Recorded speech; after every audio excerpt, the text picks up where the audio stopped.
오늘은 제가 이제 3주에 걸쳐서 우리 예수님이 말씀하신 우리 마음밭에 대한 비유를 좀 말씀드리고자 합니다. 어린 시절 강원도 정선에 살 때 모내기를 했던 기억들이 많이 있어요. 제가 보기에는 고생 안 하게 큰 것 같지만요, 생고생 많이 했습니다. 워낙 시골의 강원도 정선에서 컸기 때문에요. 여러분들은 아마도 어린 시절 모내기를 해보신 분들은 기억이 나실 겁니다. 지금처럼 기계로 모를 심는 그런 시대가 아니잖아요. 보통 이제 온 마을 사람들이 함께 동원이 되죠.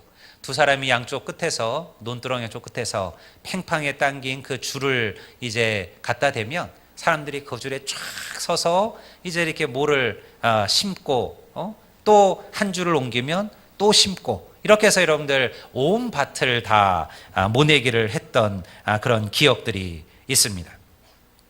여러분, 모를 심을 때 보통 이제 신발을 벗고 맨발로 여러분들 그 논 속에 들어가는데요. 저는 그게 너무 기분이 좋았어요.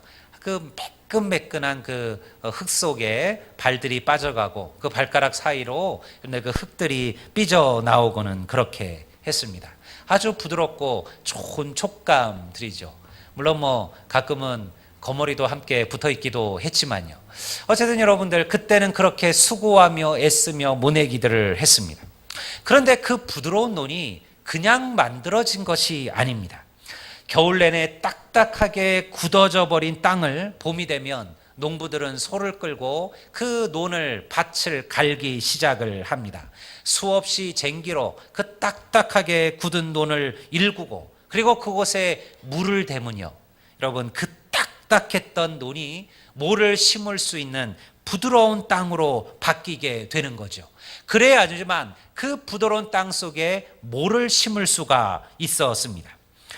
그래서 농부들이 그 수고로운 일을 마다하지 않은 거예요. 왜냐하면 그 땅을 부드럽게 만들기 전에는 아무것도 그 땅에 심을 수가 없기 때문에 그렇습니다. 예수님께서는 씨 뿌리는 비유를 통하여 하나님의 말씀과 그 말씀이 뿌려지는 인간의 마음밭에 대한 놀라운 메시지를 주셨어요. 여러분들, 이 말씀을 제가 여러분들에게 드리는 것은 오늘 우리가 하나님의 말씀을 어떻게 받아들이고 그 말씀을 어떻게 사모하느냐에 따라서 우리의 인생이 달라지고 삶이 달라지는 것을 알기 때문에 그렇습니다. 여러분, 인생을 바꾸는 것은 오직 하나님의 말씀인 줄로 믿습니다. 수많은 사람들이 절망의 순간에 하나님의 말씀을 통하여 희망과 용기를 얻습니다. 저는 가끔 제가 아는 성도들을 통하여 그런 메시지를 들을 때가 있어요. 그들이 너무너무 어렵고 힘든 절망 속에 낙심 가운데 있었는데요, 어느 날 누군가가 그에게 보내준 짧은 성경 한 구절이 그들에게 새로운 소망을 주고 그들을 다시 일으켜 세우고 그들로 하여금 꿈을 갖고 다시 살아갈 수 있던 힘들을 주더라는 거예요. 복잡한 이야기, 복잡한 상담이 아니어도요, 살아있는 하나님의 말씀 한 구절이 인생들을 변화시킨다라는 것을 그들은 알고 있다라는 것입니다. 여러분, 예수님께서는 이 말씀을 우리에게 부어주셔요. 그래서 그 하나님의 말씀을 우리의 심령에 어떻게 받아들이냐에 따라서 인생의 삶이 달라지는 것입니다. 예수님께서는 아주 재미있는 비유 하나를 말씀하셨습니다. 어떤 사람이 자기 밭에 씨를 뿌리러 나갔습니다. 유대인들은 우리처럼 논이 아니라 주로 밭이지요. 그들은 밀이라든가 그리고 다른 작물들을 많이 썼습니다. 근데 그들은 우리와는 다른 방법으로 씨를 뿌렸습니다. 그들은 먼저 밭을 갈았어요. 그리고 밭을 쫙 갈고요, 그 다음에 보통 바구니를 자기의 옆에 들고, 그리고 그 안에 씨앗들을 가득 담았어요. 그리고 그 옆구리에 바구니를 끼고요, 그리고 그 밭을 걸어 다니면서 씨앗들을 뿌렸어요. 그러면 그 씨앗들이 잘 갈아진 그 흙 속으로 파고 들어가서 그리고 이제 그것이 자라나고 싹이 트는 거죠. 비유에 의하면 이 사람이 씨앗을 뿌렸는데요, 어떤 씨앗들은 길가밭에 떨어집니다. 어떤 씨앗들은요, 돌밭에 떨어져요. 어떤 씨앗은 가시밭에 떨어졌습니다. 그리고 어떤 씨앗들은 옥토에 떨어졌어요.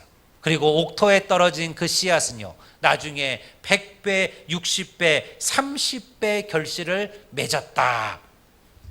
그렇다면 주님께서 왜 이 비유를 하셨을까요? 제가 20년의 목회 활동을 하면서 궁금하고 의아한 것은 이런 거예요. 똑같이 하나님의 말씀을 듣습니다. 똑같이 기도의 삶을 살아갑니다. 똑같이 예배도 드립니다. 똑같이 봉사와 헌신의 삶도 살아갑니다. 그런데 어떤 이들은 예수님의 좋은 제자로 성장합니다. 어떤 이들은요, 잘 성장하는 것 같았는데 어느 순간 딱 그 믿음이 굳어져 버려요. 더 이상 자라지 않습니다. 그냥 거기에 멈춰버린 성도가 됩니다. 어떤 이들은요, 말씀을 받아서 조금 자라다가 금방 믿음을 잃고 다시 하나님을 버리고 세상으로 돌아가 버려요. 그리고 어떤 이들은요, 전혀 말씀을 받으려고도 하지 않고 변화도 없고 성장되지도 않고 달라지지도 않더라는 거예요. 교회 안에는요, 이 성도들이 다 섞여져 있어요. 어떤 이들은 돌밭에 떨어진 성도, 어떤 이들은 가시덤불에 떨어진 성도, 어떤 이들은 길가밭에 떨어진 성도, 어떤 이들은 옥토에 떨어진 성도가 되더라는 겁니다. 저는 그래서 이 말씀 하나하나를 통해서 과연 나는 어느 밭에 떨어진 성도인가를 좀 되돌아보기를 여러분들에게 바라는 마음입니다. 오늘 주님 말씀하신 이 첫 번째 밭은 무엇입니까? 그것은 바로 길가밭입니다. 3절을 보면 이렇게 기록하고 있습니다. 씨를 뿌리는 자가 뿌리러 나갈새 더러는 길가에 떨어짐에 새들이 와서 먹어버렸다. 우리는 이 본문에서 잘 이해되지 않는 것을 알 수가 있습니다. 왜 여러분 씨를 뿌리러 나간 농부가 그 씨앗을 옥토에 뿌리지 않고 길가밭에다 뿌렸을까요? 잘못 뿌린 걸까요? 실수해서 바람에 날려서 그것이 길가로 들어가 버린 것일까요? 여러분, 이 길가밭이라는 것은 실제 길을 말하는 게 아니에요. 농부가 수없이 밭을 오고 가면서 씨를 뿌리다 보면요, 농부가 여러분들 계속 밟아서 딱딱하게 굳어져 버린 부분이, 그런 땅들이 생겨나게 되죠. 우리 바로 그 부분이 바로 길가밭들이에요. 그러다 보니까 여러분들 뿌려지는 씨앗들 가운데 어떤 씨앗들이 바로 이 농부나 사람들이 다니면서 밟아서 딱딱하게 굳어져 버린 그 밭에 떨어지게 되더라는 거예요. 그게 바로 길가밭이에요. 여러분, 이 비유는요, 아주 영적인 깊은 의미를 가지고 있습니다. 예수님께서는 나중에 이 비유를 설명해 주셨는데요, 이 씨 뿌리는 농부는 누구입니까? 하나님이에요. 여러분, 하나님께서 여러분들 씨 뿌리는 농부예요. 여러분, 그가 뿌렸던 이 씨앗은 무엇입니까? 이것은 하나님의 말씀이에요. 여러분, 그리고 여러분, 이 밭은 누구입니까? 바로 이 말씀을 받아들이는 성도들의 마음을 말하는 것입니다. 하나님께서 씨를 뿌려요. 하나님의 말씀이 선포되어져요. 근데 어떤 이들은 그 하나님의 말씀을 옥토처럼 받아들이고 어떤 이들은 길가밭처럼 받아들인다는 거죠. 여러분들, 다시 말해서 이 길가밭에 뿌려진 이 씨앗이라는 것은 딱딱하게 굳어져 버린 심령을 가진 이들을 말씀하고 있는 것입니다. 저는요, 수없이 주의 말씀을 선포했습니다. 저는 제가 이전에 사역을 할 때는요, 훨씬 더 많은 설교들을 했어요. 하루에 일주일이면 8번, 9번의 설교를 하기도 했었습니다. 여러분, 주일 설교하죠, 새벽기도 설교하죠, 수요 예배하죠, 금요 기도하죠, 또 제자 양육반 하죠, 뭐 이런저런 성경 공부하죠. 여러분들 얼마나 많은 설교를 제가 했을까요? 얼마나 많은 주의 말씀을 선포했을까요?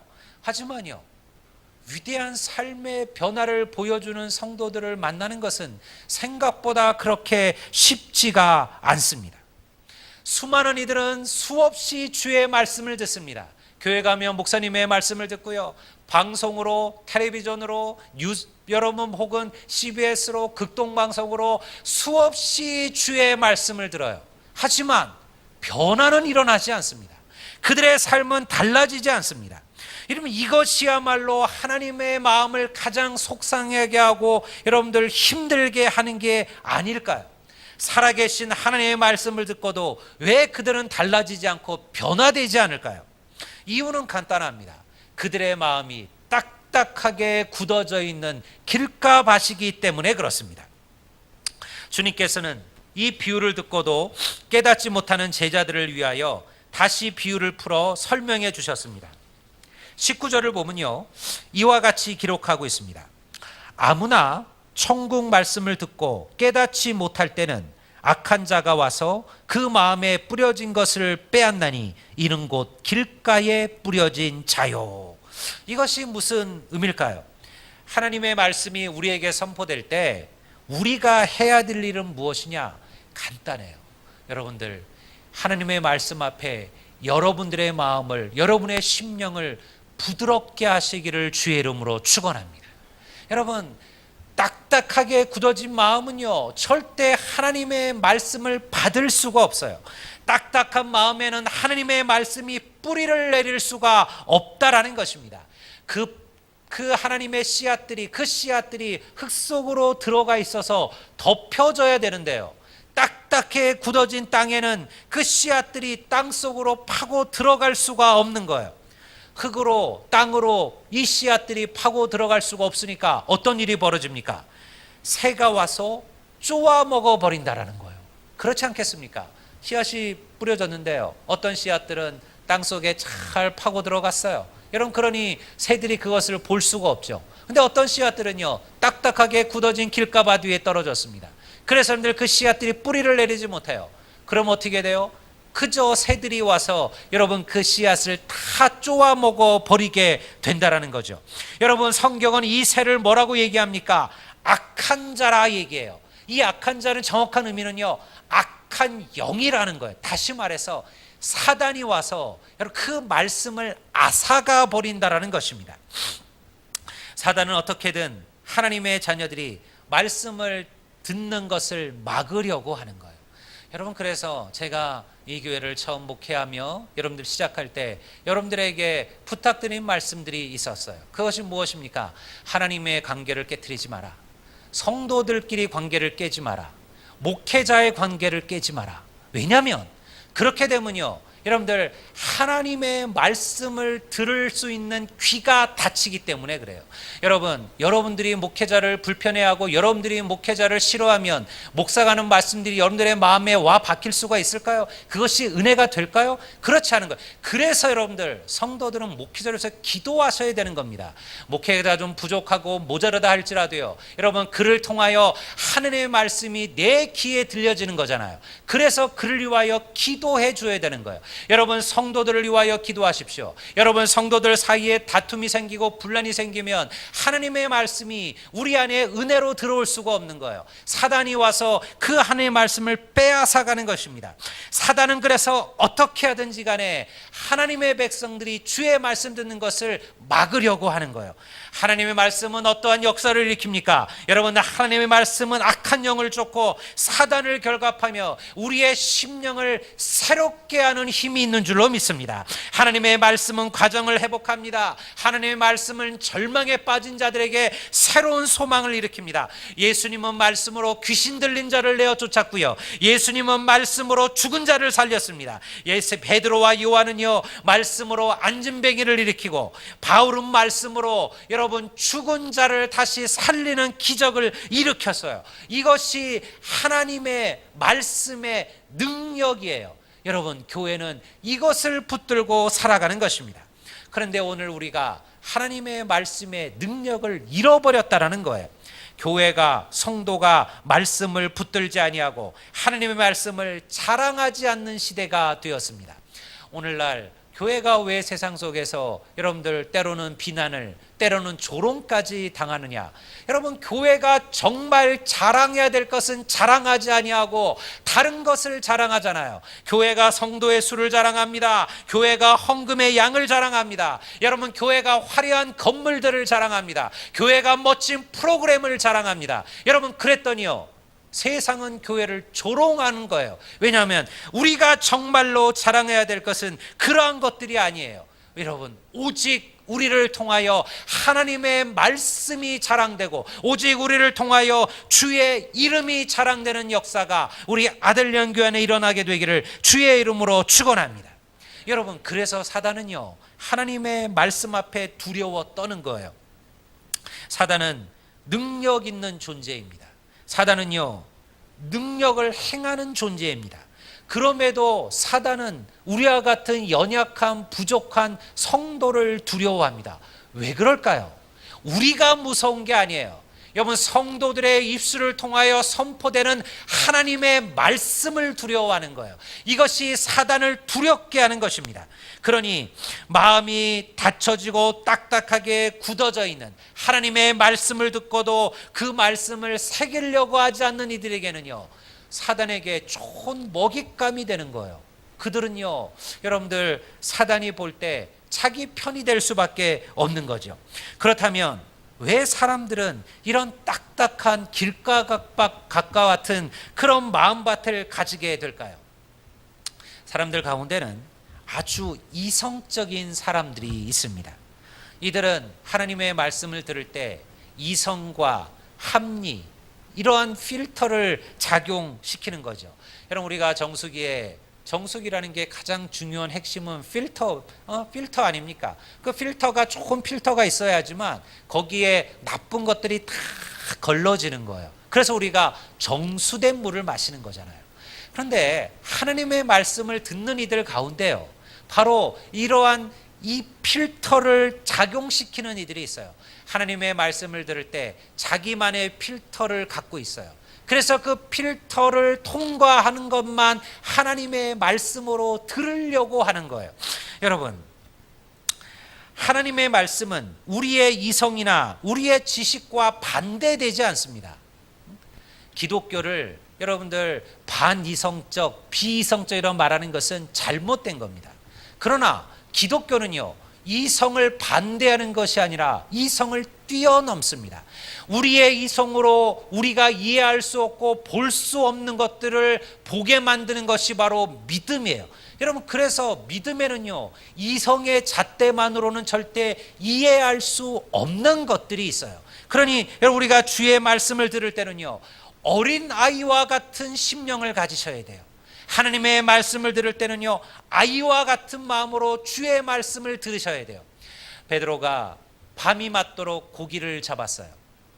그런데 성경은 말하기를 그가 단 한 마리의 고기도 잡지 못했다라고 그렇게 말씀하고 있습니다. 베드로가 누굽니까? 그는 평생 여러분들 바닷가에서 잔뼈가 굵은 어부였어요. 그의 아버지도 어부였고 그 아들이었던 베드로도 어부였어요. 그는 평생 동안 그 갈릴리 호수의 갈릴리 바다에 살면서 고기 잡던 사람이에요. 여러분, 고기 잡는 것이라면요, 베드로를 따라갈 사람이 없었어요. 그런 베드로가 밤이 맞도록 고기를 잡았는데요, 한 마리도 잡지 못했어요. 여러분, 낙심하여 피곤해 지친 베드로가 여러분 물가로 나와서 그물을 씻고 있을 때 주님께서 그에게 오셨습니다. 그리고 말씀하시기를, 베드로야, 깊은 곳으로 가서 그물을 던져라 라고 말씀하셨어요. 베드로는 그가 누군지 제대로 알지도 못합니다. 듣기는 들었을 겁니다. 그분이 예수시고 그분이 메시아라는 분이시다. 그러나 아직까지 베드로에게는 그에 대한 확신이 없었어요. 또 베드로가 뭐라고 얘기합니까? 이렇게 얘기하죠. 내가 주의 말씀에 의지하여 그물을 내리리이다. 그 말은 뭐냐면요, 사실은 깊은 곳에는 고기가 없다는 것을 베드로가 너무나 잘 알고 있었어요. 왜냐하면 여러분들, 그는 바다에 어디에 소위 말하는 고기가 몰리는지를 너무나 잘 알고 있는 그런 사람이었습니다. 갈릴리 호수는요, 지금도 남아있는 곳이고 지금도 어부들이 고기를 잡지만요, 갈릴리 호수에서 고기가 가장 잘 잡히는 곳은 깊은 곳이 아니에요. 사실은 낮은 곳들이에요. 고기들이 항상 거기로 몰려들어요. 왜냐하면 그곳에 여러분 먹을 것들이 풍성하기 때문에 그렇습니다. 그런데 베드로가 무엇으로 얘기합니까? 내가 말씀에 의지하여, 내가 순종하겠다라는 거예요. 내 머리, 내 지식으로는 맞지 않지만, 깊은 곳에서는 물고기가 없지만, 그러나 주께서 말씀하시니 내가 그 말씀에 순종하여 그물을 내리리이다. 여러분, 그 말씀대로 순종하였더니요, 어떻게 되었습니까? 그날 그 그물이 찢어질 정도의 물고기를 베드로가 낚게 되죠. 그리고 그날 비로소 여러분, 그가 예수의 제자가 되는 위대한 삶의 결단이 일어나게 되는 거예요. 그러니 여러분, 주의 말씀을 들을 때 여러분들의 마음을 어린 와이처럼 만드십시오. 여러분의 생각이나 여러분들이 판단하는 것으로 하나님의 말씀을 여러분들이 결정하지 마십시오.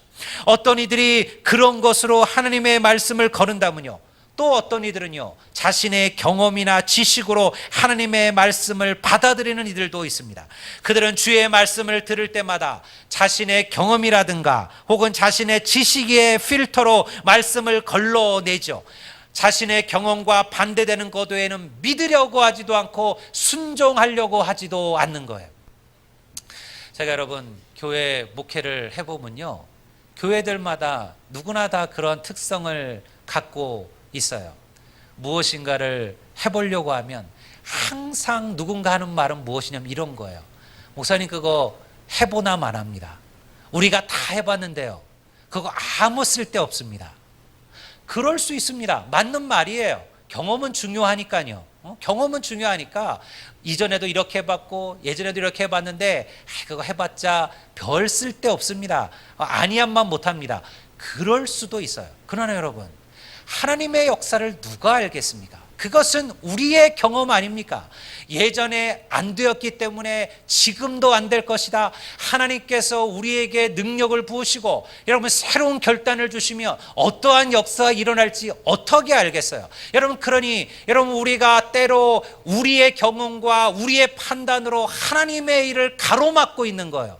여러분, 예전에 안 됐으니까, 예전에는 못했으니까, 그러니 앞으로도 안 될 것이다, 그런 것은 없습니다.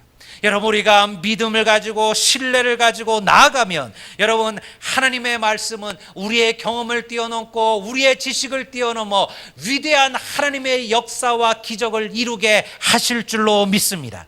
그것이 바로 믿음이에요. 그러니 하나님 말씀 앞에 여러분, 우리들은 편견과 선입관을 버리셔야 돼요. 그러니 그때 하나님은 역사하시는 거예요. 사랑하는 성도 여러분, 주님의 말씀 앞에 굳어진 마음밭을 갈아엎으십시오. 여러분, 혹시 내가 주님 앞에 올 때마다 하나님의 말씀을 판단하고 있는 것은 아닌가? 여러분, 목회자의 말이 곧 하나님의 말씀이라고 얘기하는 것은 아니에요. 저는 그저 하나님의 말씀을 가지고 해석하고 제가 은혜 받은 대로 여러분들에게 전달하는 거예요. 여러분, 그것이 하나님의 말씀이 되고 안 되고는 여러분의 믿음에 달려 있어요. 그 말씀을 믿음으로 마음을 열고 그 말씀을 주의 말씀으로 받고 아멘으로 하답하면 그 말씀은 하나님의 말씀이 되겠지만요, 그러나 그렇지 아니하면요, 여러분, 어떠한 말씀도 우리 가운데 다가올 수가 없는 거예요. 그러니 먼저 여러분, 우리의 마음의 문을 여는 것이 첫 번째예요. 주님의 교회에 오실 때 여러분들은 무엇을 먼저 준비하십니까? 여러분, 여러분의 마음을 먼저 준비하시기를 주의 이름으로 축원합니다. 여러분, 물론 당연히 우리가 깔끔하게 옷도 준비하시고 정리하셔야죠. 교회 오실 때 여러분, 아름다운 것들을 아름다운 그릇에 담는 것은 옳은 거예요. 아름다운 것을 여러분들 아름답지 않은 그릇에 담는 이들은 별로 없잖아요. 여러분, 그렇기 때문에 우리의 중심만큼이나 우리의 것도 중요해요. 그건 틀린 말이 아니에요. 우리가 하나님 앞에 나올 때 깔끔하게, 비싼 옷이 아니어도 여러분, 깔끔하게 내 최고의 것들을 준비하며 나오는 것은요, 우리가 하나님께 드린 우리들의 마음이에요. 여러분들, 물질도 그렇게 준비하시잖아요. 똑같은 물질도 그냥 여러분들 그때 와서 주일날 내가 헌금할 때 내 지갑에서 아무거나 빼서 넣는 게 아니고요, 옛날에 우리 부모님들, 우리 교회 권사님들을 보면요, 그분들이 헌금 많이 하겠습니까? 고작 해봤자 뭐 그 시절에 여러분들 말 그대로 동전 몇 개 넣는 게 대부분의 성도들의 헌금이었어요. 제가 아주 어릴 때를 얘기하는 거죠. 근데 여러분, 그분들은요 절대 그냥 오지 않습니다. 똑같은 동전인데요, 그냥 아무 때나 와서 주머니 있는 거 꺼내서 넣으면 뭐 상관없지 않겠습니까? 근데 그렇게 하지 않았어요. 반드시 예배 가기 전에 자기가 갖고 있는 것 가운데 가장 깔끔한 거, 여러분들 가장 빳빳한 거, 여러분들 가장 정갈한 것들을 먼저 준비했어요. 그리고 따로 그것을 다른 곳에 놔두었어요. 그리고 하나님께 드렸어요. 여러분, 그것이 마음이죠.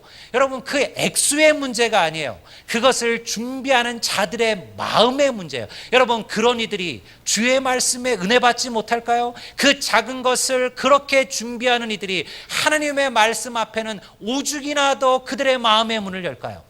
그러나 오늘 우리들은요 그렇지 못합니다. 왜냐하면 하나님의 말씀에 대한 신뢰가 부족하기 때문에 그렇습니다. 요즘 시대는 누군가를 믿게 만드는 것이 참으로 어려운 세대가 되었습니다. 그래서 무조건 의심하고 보는 세대잖아요. 여러분, 세상에 공짜가 있어요, 없어요? 없어요. 요즘 같은 시대는요 공짜는 없습니다. 공짜라는 것들요 결국은 다 우리가 내는 것들이에요. 세금으로 내든 혹은 다른 요금을 더 내든 여러분들 뭔가 다 대가를 지불하는 시대를 살아가는 거죠. 너무나 거짓이 많은 세대가 되었습니다. 그래서 사람들은 하나님도 신뢰하지 않게 된 거죠. 그러나 하나님은 인간이 아니십니다. 그분은 불변하시며, 여러분, 그분은요 변치 않은 분이시며, 그분은 말씀대로 행하시는 분이에요. 만약 우리가 하나님의 말씀을 들을 때 내게 찔림이 없고 은혜가 없고 감동이 없다면요, 먼저 하나님에 대한 내 믿음에 문제가 없는지를 돌아보셔야만 합니다. 주님께서 말씀을 전하실 때 그곳에는 항상 바리새인이나 율법학자, 서기관들이 있었어요. 그들은 어떤 이들입니까? 바로 그들이 주님께서 말씀하셨던 이 길가밭에 떨어진 자들이에요. 그들은요 주의 말씀을 듣고 회개하고 돌이키기 위하여 주의 말씀의 자리에 있었던 게 아니에요. 주의 말씀을 책잡고 예수님을 비난하기 위하여, 그 말씀을 듣기 위하여 그 자리에 있었던 이들이에요. 그들은 누구보다 하나님을 잘 아는 자들이에요. 말씀을 평생 연구하는 자들이 율법학자들 아닙니까? 그의 하나님의 말씀을, 여러분, 그 말씀을 기록하고 후세에 넘기는 일을 하던 자들이 바로 서기관들 아닙니까? 그런데 그리고 그들은 매일같이 율법을 묵상하고 암송하고 그들의 머리와 팔에 하나님의 율법이 들어있는 상자를 달고 다니는 자들이었습니다. 그러나 그들은요 굳어져 버린 마음밭을 가진 이들이었어요. 스스로의 마음을 굳게 하고 주의 말씀을 들으려고 하지를 않았습니다. 그들이 듣고 싶은 것은 그저 주님을 비난할 핑계가 될 흠집을 잡으려고 하는 거예요. 저는 오늘 우리 역시 비슷한 실수를 저지를 수 있다라고 생각을 합니다. 여러분들 오늘 하나님의 말씀을 듣기 위하여 이 자리에 오셨습니다. 목사만을 통해 들려지는 말씀뿐만이 아니에요. 내가 방송을 통하여 듣는 말씀이나 혹은 내가 개인적으로 내 성경을 펴고 그리고 내가 읽고 듣는 주의 말씀들일 것입니다. 여러분, 그 말씀을 들을 때마다 먼저 기도하십시오. 하나님, 내가 하나님의 말씀 앞에 열린 마음이, 부드러운 심령이 될 수 있기를, 주의 말씀을 아멘으로 받고 말씀대로 순종할 수 있는 성도들이 될 수 있기를, 여러분 그걸 위해서 기도하십시오. 우리가 조금만 더 우리의 심령을 부드럽게 하고 열린 마음과 열린 그런 은혜로 하나님께 다가서게 된다면, 여러분 오늘 하나님께서 말씀하셨던 100배, 60배, 30배 소출을 거두는 축복들을 오늘 우리 모두도 경험하게 될 줄로 믿습니다. 우리가 오늘 이 말씀들을 붙드시고, 여러분 혹시 내 마음이 나도 모르게 굳어지고 딱딱해져 버린 그런 길가밭이었다면 이 시간 여러분들 하나님의 말씀으로, 기도로, 성령으로, 여러분들 주님의 은혜로 여러분들의 마음을 갈아엎으시고 옥토와 같은 심령으로 하나님께 나아가시는 우리 모든 성도들이 되시기를 우리 주의 이름으로 축원합니다.